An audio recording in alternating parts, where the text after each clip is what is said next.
एक सुनसान जंगल में एक लकड़हारे अपनी पत्नी के साथ रहता था। उसी राज्य के राजा एक बार शिकार खेलते वक्त प्यास से व्याकुल उसकी कुटिया में जाता है और पानी पीकर प्रसन्न हुआ राजा कहने लगा, है पानी पिलाने वाले, किसी दिन मेरी राजधानी में अवश्य आना, मैं तुम्हें पुरस्कार दूंगा। लकड़हारे ने कहा, बहुत अच्छा। इस घटना को घटे पर्याप्त समय व्यतीत हो गया। अंततः लकड़हारा एक दिन चलता फिरता राजधानी में जा पहुंचा और राजा के पास जाकर कहने लगा, मैं वही लकड़हारा हूँ जिसने आपको पानी पिलाया था। राजा ने उसे देखा और अत्यंत प्रसन्नता से अपने पास बिठाकर सोचने लगा कि इस निर्धन का दुख कैसे दूर करूं। अंततः उसने सोच विचार के पश्चात चंदन का एक विशाल उद्यान बाग उसको सौंप दिया। लकड़हारा भी मन में प्रसन्न हो गया। चलो अच्छा हुआ, इस बाग के वृक्षों के कोयले खूब होंगे, जीवन कट जाएगा। यह सोचकर लकड़हारा प्रतिदिन चंदन काट काट कर कोयले बनाने लगा और उन्हें बेचकर अपना पेट पालने लगा। थोड़े समय में ही चंदन का सुंदर बगीचा एक वीरान बन गया, जिसमें स्थान स्थान पर कोयले के ढेर लगे थे। इसमें अब केवल कुछ ही वृक्ष रह गए थे, जो लकड़हारे के लिए छाया का काम देते थे। राजा को एक दिन यूं ही विचार आया, चलो तनिक लकड़हारे का हाल देख आए, चंदन के उद्यान का भ्रमण भी हो जाएगा। यह सोचकर राजा चंदन के उद्यान की ओर जा निकला। उसने दूर से उद्यान से धुआं उठते देखा। निकट आने पर ज्ञात हुआ कि चंदन जल रहा है और लकड़हारा पास खड़ा है। दूर से राजा को आते देखकर लकड़हारा उसके स्वागत के लिए आगे बढ़ा।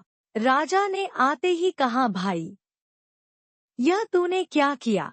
लकड़हारा बोला, आपकी कृपा से इतना समय आराम से कट गया।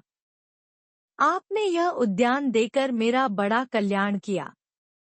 कोयला बना कर बेचता रहा हूँ।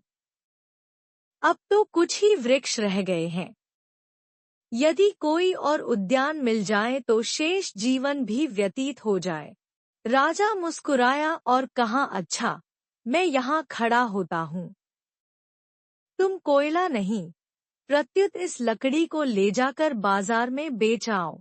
लकड़हारे ने 2 गज, लगभग 1.25 मीटर की लकड़ी उठाई और बाजार में ले गया। लोग चंदन देखकर दौड़े और अंततः उसे 300 रुपए मिल गए, जो कोयले से कई गुना ज्यादा थे।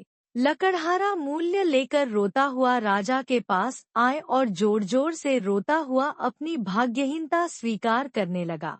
इस कथा में चंदन का बाग मनुष्य का शरीर और हमारा एक एक श्वास चंदन के वृक्ष हैं, पर अज्ञानतावश हम इन चंदन को कोयले में बदल रहे हैं।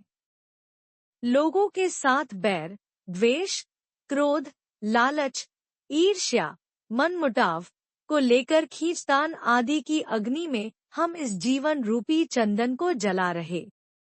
जब अंत में श्वास रूपी चंदन के पेड़ कम रह जाएंगे, तब एहसास होगा कि व्यर्थ ही अनमोल चंदन को इन तुच्छ कारणों से हम 2 कौड़ी के कोयले में बदल रहे थे। पर अभी भी देर नहीं हुई है। हमारे पास जो भी चंदन के पेड़ बचे हैं, उन्हीं से नए पेड़ बन सकते हैं।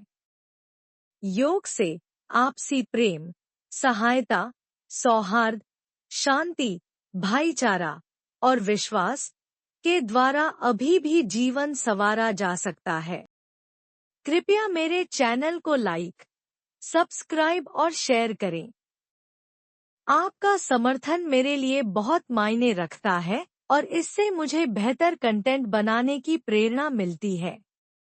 नोटिफिकेशन बेल जरूर दबाएं ताकि आप कोई अपडेट मिस न करें। धन्यवाद। जुड़े रहें और आगे भी रोमांचक वीडियो देखें।